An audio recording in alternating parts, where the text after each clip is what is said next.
Nifty 24,600ના કોલમાં best entry ક્યાં કરી શકાય? તો ભાઈ આ પ્રીમિયમમાં બેસ્ટ એન્ટ્રી પોઈન્ટ છે 85 થી 90.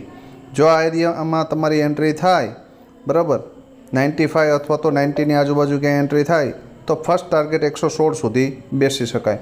116ની ઉપર કોઈ એક કેન્ડલનું ક્લોઝિંગ આવી જાય અને ફરી ડીપ આવે આ પ્રીમિયમ 95 અથવા તો 90ની આજુબાજુ, તો અહીંયાથી એન્ટ્રી થાય અને ફરી પાછું જો 116ને બ્રેક કરી દઈને તો 181 અને 215 સુધી બલિદાન દઈ શકાય.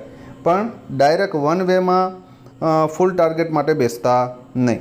બીજી વસ્તુ, ધારી લ્યો કે આ પ્રીમિયમ 120 130ની આજુબાજુ ઓપન થાય અને 116એ સપોર્ટ લે અથવા તો 90-95ની આજુબાજુ અહીંયા સપોર્ટ લે, જ્યાં સપોર્ટ લેતું દેખાય ત્યાંથી એન્ટ્રી કરી શકાય અને ફરી પાછું 116ને બ્રેક કરે ને તો 181 215 અને 267 પણ આવે તો કોઈ આશ્ચર્ય કરવું નહીં.